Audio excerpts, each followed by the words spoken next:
In this second year of the COVID-19 pandemic, darkness spread across the world. Political upheaval, resurgent infections, and, for us, personally, health concerns. Non-COVID related, but affected by the strain on the healthcare system. The future was uncertain. Yet, there was light at the end of the tunnel, figuratively and literally. The health issues were resolved and the early availability of vaccines made travel outside our immediate area at least possible, though with caution.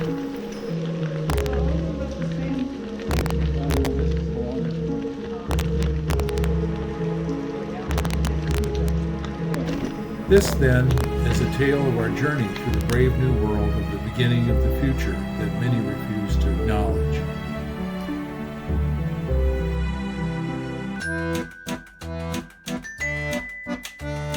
Buoyed by hopes for the new year, a few days after the inauguration, we began with a bicycle adventure to the islands at the head of the Admiralty Inlet, entrance to the lower Salish Sea, which we last visited on our bicycle nearly 35 years ago.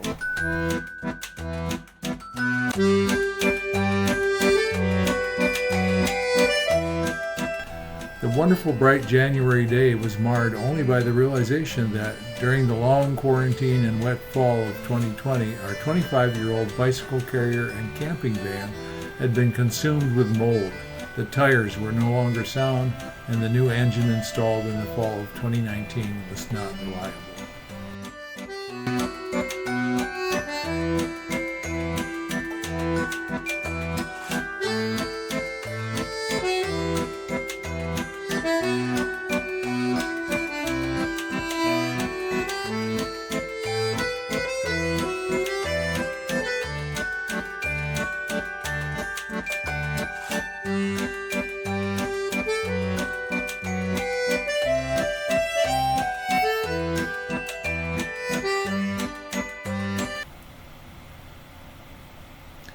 With the van more or less out of commission, we left our bicycle and van behind in early March for a return to Orcas Island, hiking instead on Turtleback Mountain and Mount Constitution.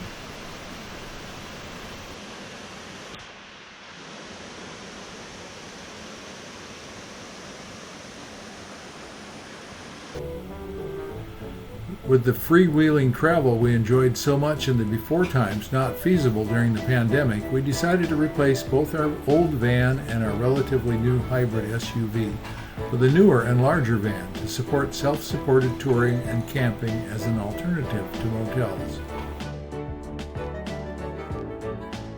Hi, we're getting ready to start build out of our new van, and we've ordered liners and a floor.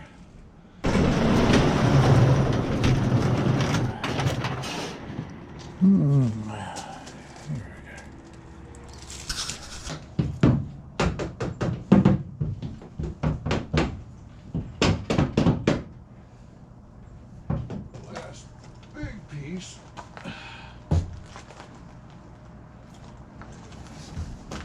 Go in here.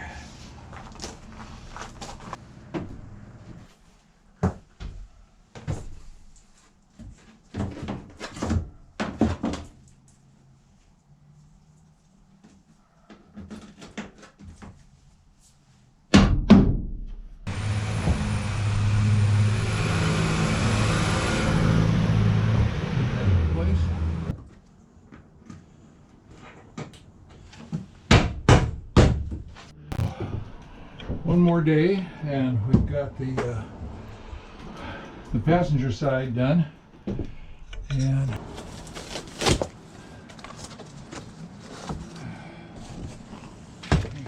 here we are 2 days later. Finally got the ceiling in, the roof piece.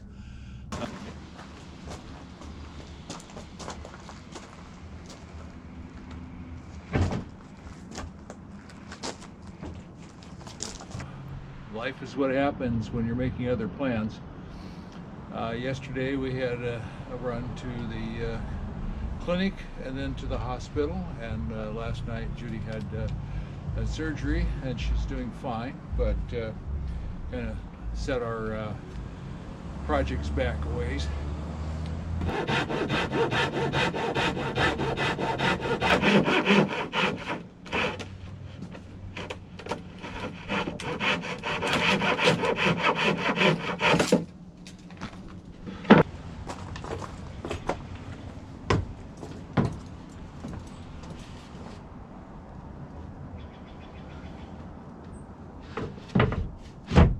Because all of these fixtures are going to be removable so we can clean out or haul cargo, we have to have some attaching mechanism. So what we've done here is put a turnbuckle and an eye to the D-rings that are original manufacturer's equipment, and so this holds it in good and tight.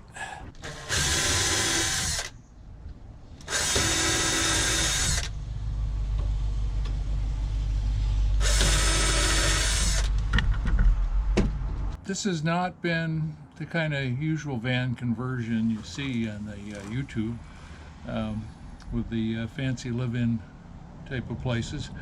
One of the reasons is that I'm a software engineer, and software engineering basically works a lot on rapid prototyping, which means you have a problem to be solved, you have an idea for a solution, and you quickly put it together and see what it looks like, see if you can live with that, and then you flesh it out and put some finishing touches on it and safety and so forth.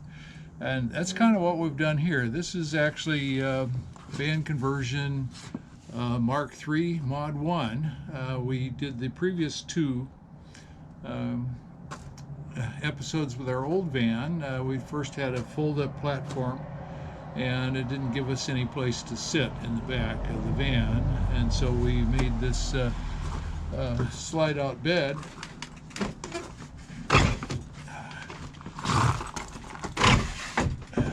as the second version, and that works really well, and we kept that.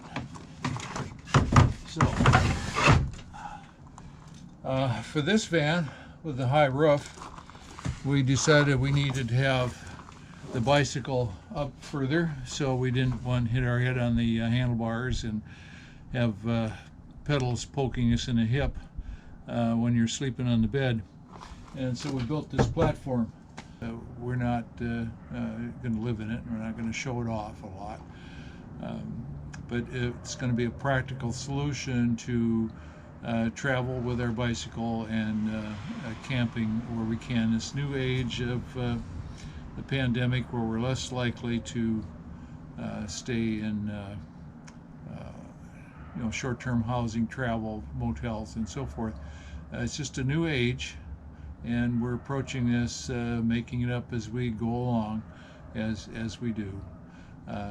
So we'll get started on the rest of this, and we'll show you the result. And we put a rail along the top here to hold all of our bicycle panniers, which are our storage for our electronics and our clothing. And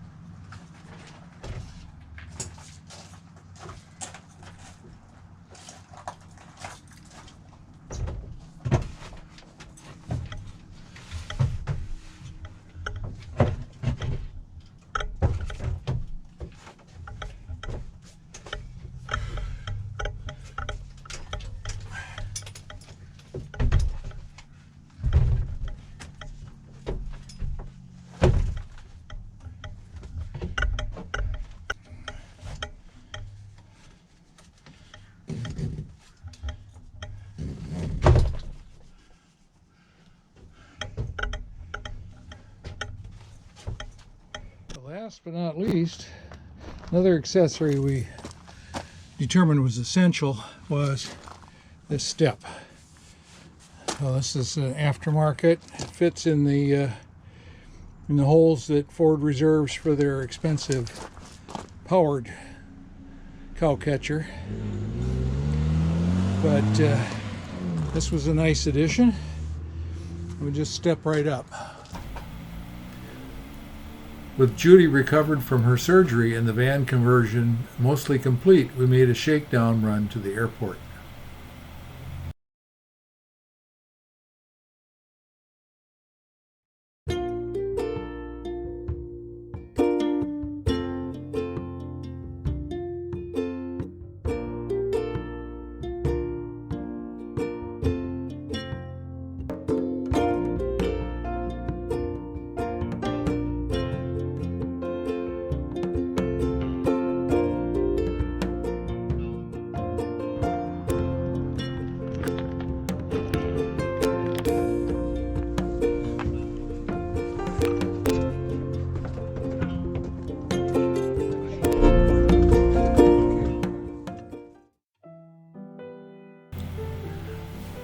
A bit more tuning of the van and more convalescence, and we made a very short bike run in the west end of the county where we had ridden extensively early in the pandemic in 2020 before my injury.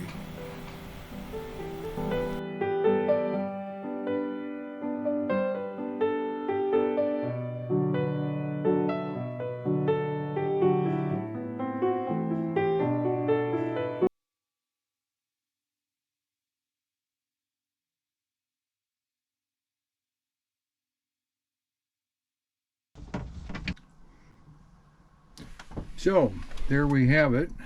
We have our doors in place. Slide back and forth. Kitchen, food storage, and equipment. And we have a lock on this one. Little lock we made, fit in a drawer. Hole we put, and here we have the base for our umbrella stand, which tilts down, up,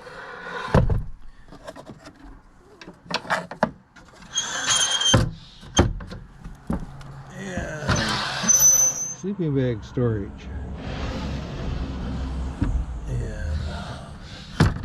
All these are on metal rod with screw eyes, hold in place. Next thing is to wire in our 12 volts from the truck into the electrical cabinet. And we'll see what happens with that. Well, good morning. This is June 16th. We're just 4 weeks away from our first target zone on our tour. So it's time to do a shakedown cruise. So we're going to load out and go out for a van overnight to check to see if we've covered all of the things that we intended to in our build, and then come back and have at least 2.5 weeks to fix all the problems. So here we go. Preparing for our first out-of-state trip in the age of COVID, we took the new van on an overnight camping trip, but didn't bicycle.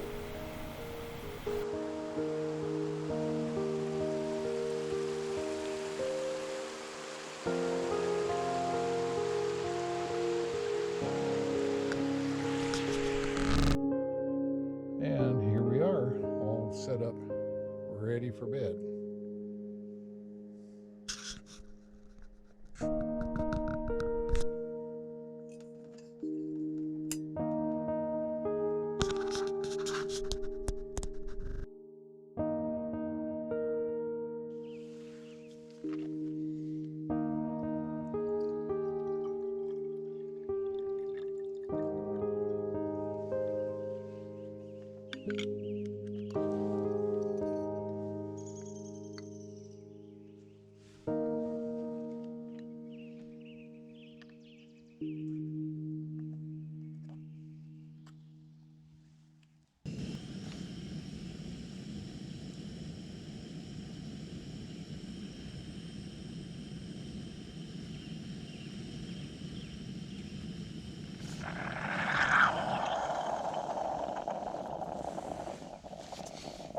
Well, good morning.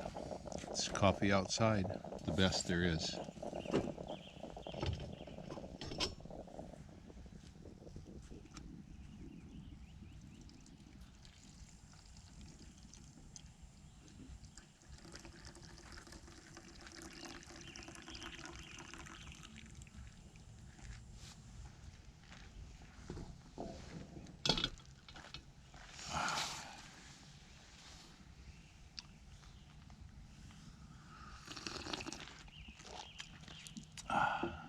The way to start morning in camp. Well, good morning. Today we're doing a little bit more on the truck. There's always something to get ready. And we have a swivel seat, which we're going to put in. So we've already taken the first step and removed the seat and unplugged the seat belt sensor, and then we're ready to start assembling. We've figured out how to get the pins out. Turns out the lock is on the housing, not on the pin, and so you can just grab a hold of this and bend it out, and you hear it click, and there it comes. And there we go. Have all of the little keepers back in, and at least the wires that count in the right place, hopefully. And next we put the seat on and bolt it down.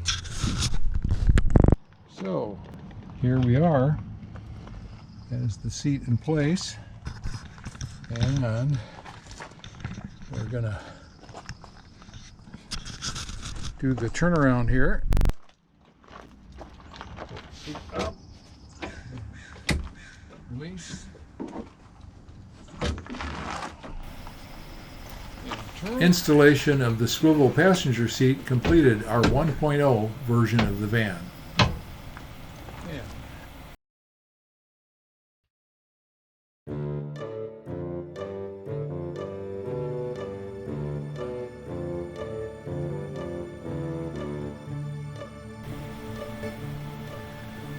One of the few organized rides in which we still participate, and the first one to resume during the pandemic, is Ride the Willapa, traditionally the Lewis County half of the 60-mile-long Willapa Hills State Park Trail, with overnight camping.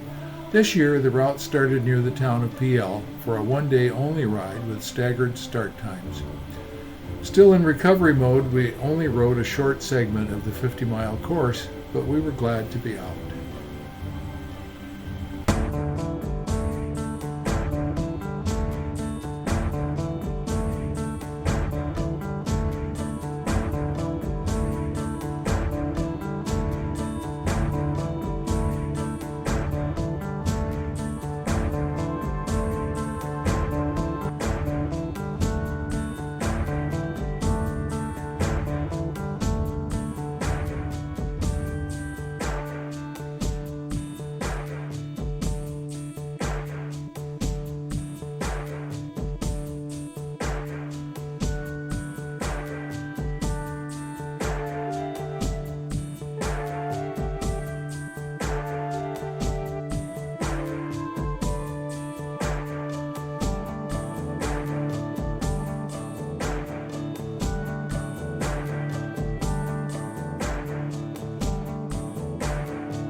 idea of free camping on our cross-country expedition went awry almost immediately, with a free night behind a casino and a free with donation camp along the Yellowstone River in eastern Montana. The camps were primitive and we didn't have enough battery power to run our refrigerator overnight in the hot summer weather. To get electricity to run our refrigerator and recharge our batteries, we elected to camp in county parks and State Department of Natural Resources campgrounds the rest of the trip, as we worked our way across the country with 2 nights in South Dakota, 2 nights in Minnesota, 1 at a motel using loyalty points accumulated in the before times for our last free night.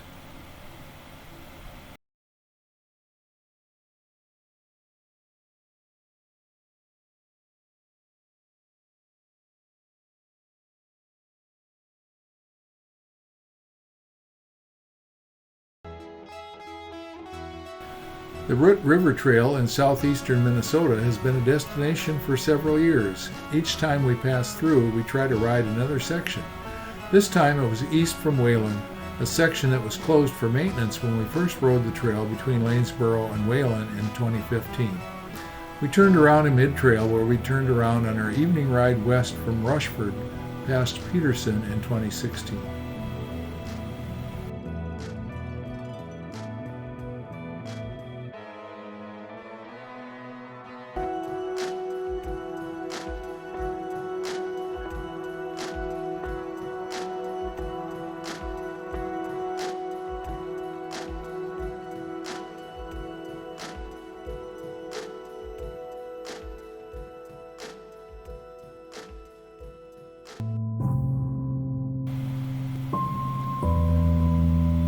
Our campsite in Madison, Wisconsin was across Lake Wabasha from our grandson's house, so we rode to McFarland on the Lower Yahara River Trail on the boardwalk across the lake next to the still active railroad.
The Sparta Elroy Trail in Wisconsin is one of the oldest and most famous rail trails in the country. On our way back from Wisconsin, we stopped in Norwalk and rode the sand and gravel trail to tunnel number 3, walking partway into the nearly 1,200 meter long, dark, wet, and rough passage through the ridge.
We've been riding sections of the 120-mile Paul Bunyan Trail in northern Minnesota for the last 7 years. Starting in Pequot Lakes, where we turned around in 2016, we rode to the next trailhead in Pine River and back, completing another 10-mile section.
From Pequot Lakes, we continued west, camping in East Grand Forks, staying with Judy's cousin in Devil's Lake, then 2 nights across Montana in city parks, free and paid, before joining family and friends in western Montana for a few days.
We've been riding sections of the 72-mile Trail of the Coeur d'Alenes in northern Idaho for 17 years.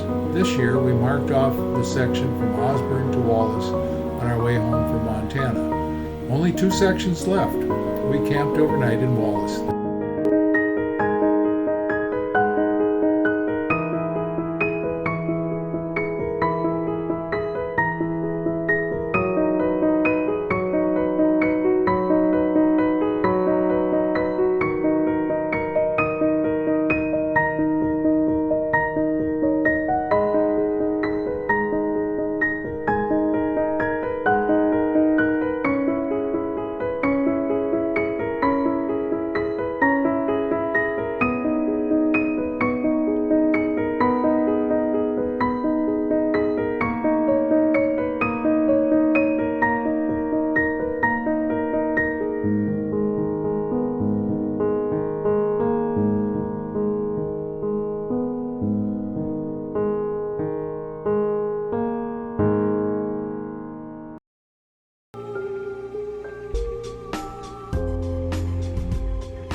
We were invited to a memorial service for an old friend on the east side, Redmond, Washington, in August. Not wanting to brave the Seattle and I-5 traffic for a one-day trip, we planned a 2-day camping outing to ride a section of the bucket list Centennial Trail, a rail trail in Snohomish County, north of Seattle. We rode from Arlington 8 miles to the northern terminus of the 25-mile-long trail, site of a dairy farm once owned by a Japanese-American family displaced by the internment during World War II.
We were hoping to get the old Simpson logging railway converted to a rail trail, but it's being preserved as the last logging railroad in the U.S. A 6.5-mile section has been leased out in summer to a pedal rail car company. We were finally able to schedule a ride and brought our son and grandson with us.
We've ridden the mostly gravel 60-mile-long Willapa Hills Trail from the east end at Chehalis past the high bridge above PL nearly to the halfway point several times, and the paved west end from South Bend to Raymond.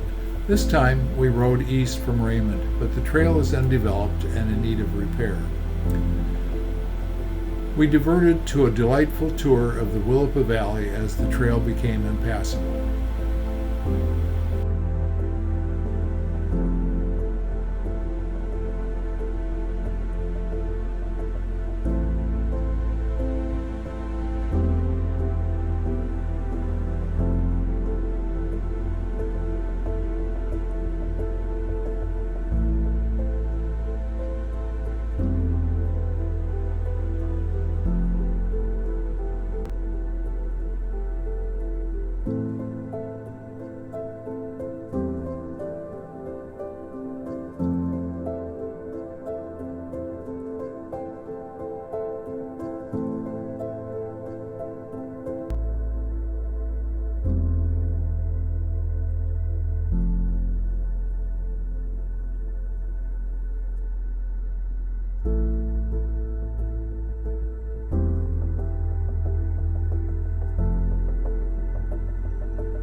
We found a nice little winery and a shortcut on an abandoned road on our loop route.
Since I turned 61 when we first rode the Trail of the Coeur d'Alenes, I've tried to ride my birthday mile age each year in the fall, which hasn't always been possible since turning 70, though I've done the metric version, age in kilometers. Judy doesn't participate since those first few years, and I didn't train for distance riding, so this year we just made do with a fun ride on my actual birthday.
Since the quarantine has restricted travel over the last 2 years, we've looked again at in-state bucket list rides.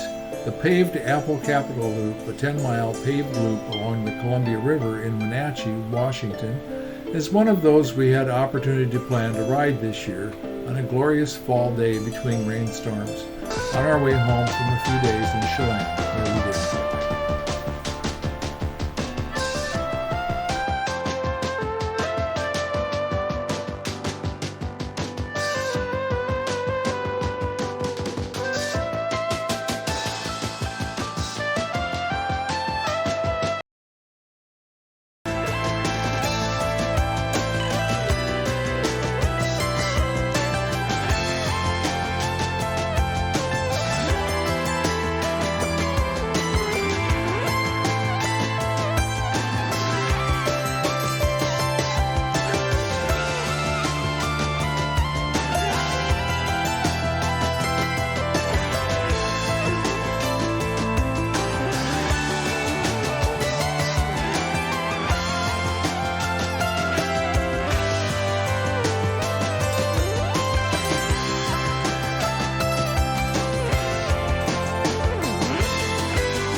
We rounded out our November riding with a return to the Chehalis Western Trail on a very cold day, so we only rode the same route we rode in the spring for one of our first outings.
Not all of our adventures involved travel or bicycling.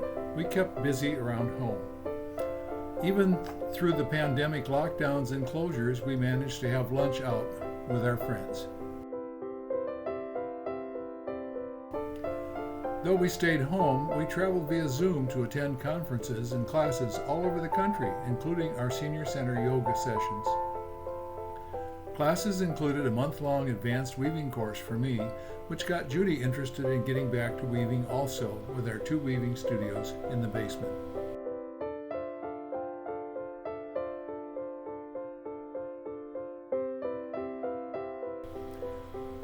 And, of course, we attended our monthly Weaving Guild meetings via Zoom.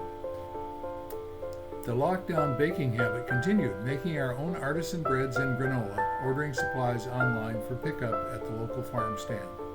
We went for hikes around our neighborhood and, with everyone vaccinated, spent time with the grandsons, outdoors and indoors.